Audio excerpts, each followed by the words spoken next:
Hello, everybody. We are doing our live training today on listening intentionally. I'm trying to find my notes right now. Oh, sorry. Husband's trying to call me. All right. So, listening intently today.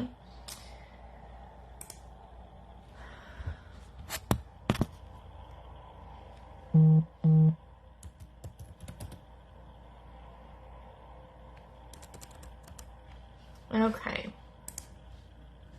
Let's see here, you guys.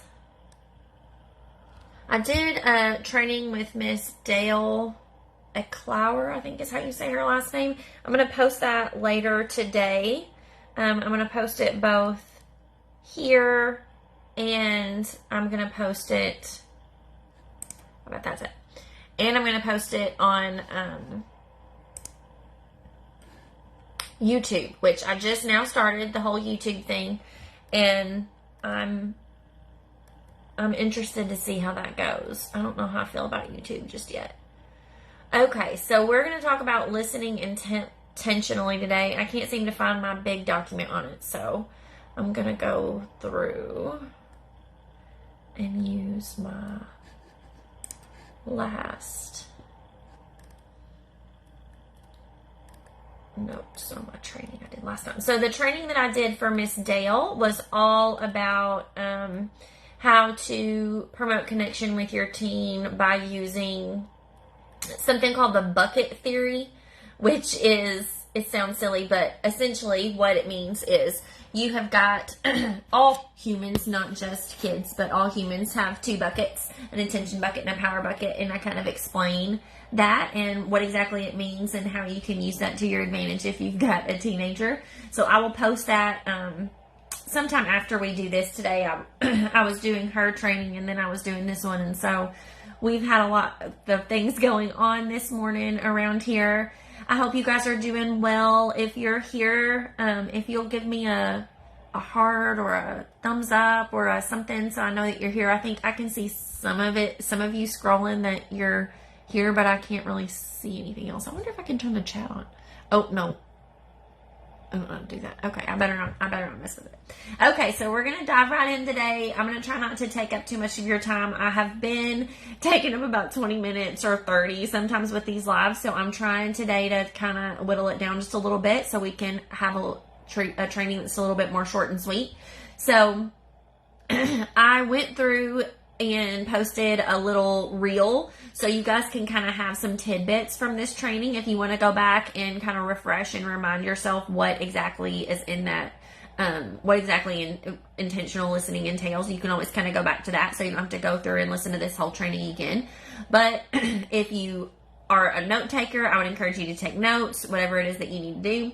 So ways to listen intentionally. So when you want to listen intentionally, one of the biggest things that you're doing is you're listening for understanding. So what I mean by that is whenever somebody is speaking and you are practicing intentional listening, what you're doing is you are absorbing what they're saying in a manner in which you can repeat to them whatever it was that they were saying. So, for example, if your teenage daughter comes up to you and she's like, telling you all about the drama that's going on in her class right now. A way to use intentional listening in terms of paraphrasing is going to be, you're going to listen to what she says, and then you're going to say, okay, I'm hearing you say this, is that right? So you're checking for understanding. When you check for understanding, it is really powerful because you give your teenager the opportunity to say, like, yeah, Mom, that's exactly what I mean. Or no, that's not really what I meant. And they kind of can explain what exactly it is that they're thinking through.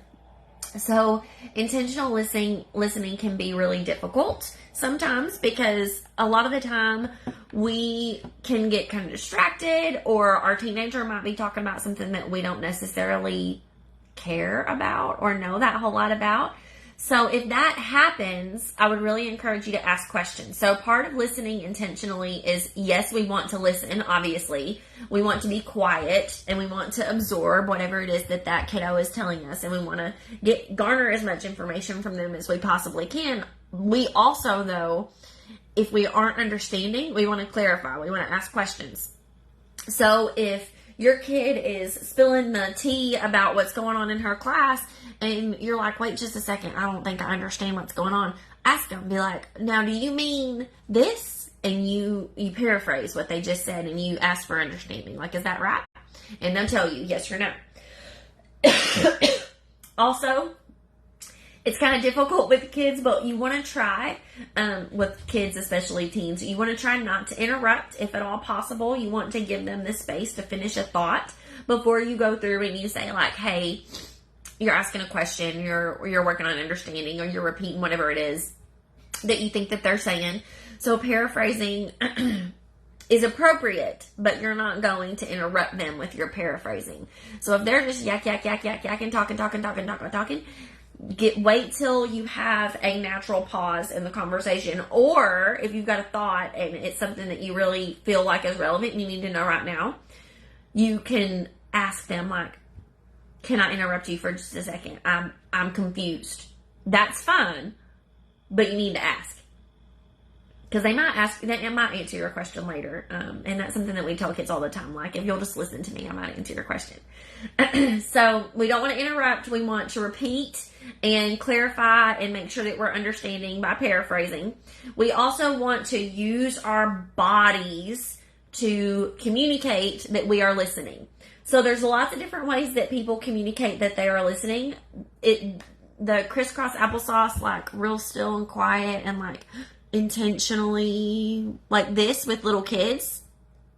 That's what we do with little kids. With teenagers, you're going to do something different. With teenagers, you're going to use your body. You're going to lean in. You're going to match your voice to how they are speaking. If they're really excited and animated, you're going to try to kind of mimic that energy and that vibe from them.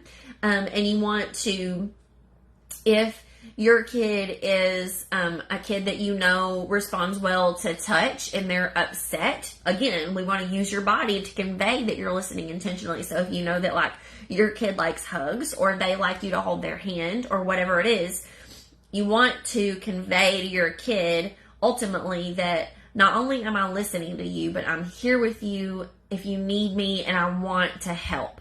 So our bodies can be really helpful to convey that message because if we're just listening, there's a good chance that our teen could miss that we're just listening, that we're attempting to connect with them.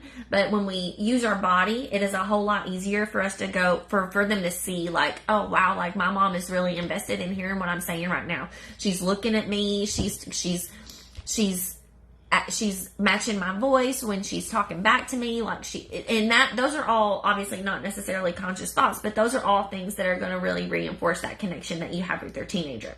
And then the last thing is, if you have got a question, you want to make sure that it is an open-ended question and that it is clear. So what I mean by that is you want to ask questions that promote your child to keep talking. So when you're listening intentionally, you don't want to be asking yes or no questions. So you don't want to be like, well, did Susie say this? And they could say yes, and they could say yes or no. A better way to phrase that would be, okay, so I heard you say that Susie said da da da da da da da. Is that right? And then they'll say yes. And then you can say, okay, well, can you tell me more about it? Now that's a closed-ended question, but you're following it up with an open-ended question. Or you can just say, can you tell me more about what Susie said? Instead of repeating it back. You can do that too. So you want to ask open-ended questions because it's really easy for kids to shut down when you ask yes or no questions. It can honestly feel kind of attacky sometimes when we ask kids yes or no questions. So we want to ask broad, open-ended questions if you have to ask a question. We want to try to avoid asking questions unless you're just lost and confused. But another thing that you can do to promote this listening intentionally to your teenager is you can tell them, hey, I'm trying this new thing where I'm really trying hard to really make an effort to really listen to you and understand where you're coming from about these things. So can you kind of bear with me a little bit, and I might ask you questions, or I might try to repeat what you're saying to understand, that to make sure that I'm understanding. But it's really important to me to connect with you and to hear you and to know what's going on with you. So can we do that? And you can level with your kid, y'all. Like, let them know that what you've been doing may not have been working, but you're trying something different now, and ask them for their help. And that will go a long way to build your connection with your kiddo too. So that, in a nutshell, is listening intentionally. I know that those are kind of broad tips, but that's essentially what you want to do. So all you're doing here is you want to be able to walk away from that conversation with your kid and paraphrase what they told you. If you can't do that, you are not listening intentionally. Also, if you can, it would help to find something in that conversation that you can follow up on. So if you and your kid were talking about, keep going with the Susie example. Susie Q at school was being, bullied. Well, follow up later with your kiddo and say, like, hey, the other day we were talking about Susie Q at school. Like, what's been going on with Susie Q?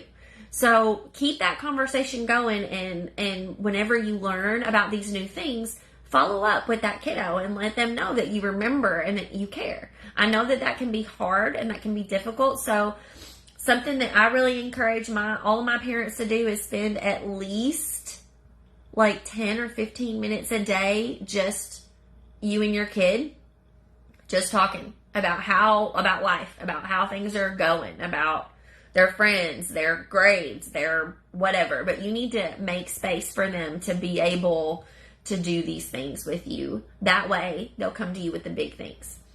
So I'm going to post my training with Miss Dale on our power and attention buckets, and that'll be up sometime this afternoon, and I'll put this in our guide section as I normally do. If you guys have questions or concerns, you want to know more about listening intently, or you want to know more about my 16-week seminar, you can always book a call with me or DM me, whatever you want to do. I'd be happy to help you in any way that I can. I hope you guys have a really beautiful week, and I will be posting our poll on Sunday, so I'll talk with y'all later.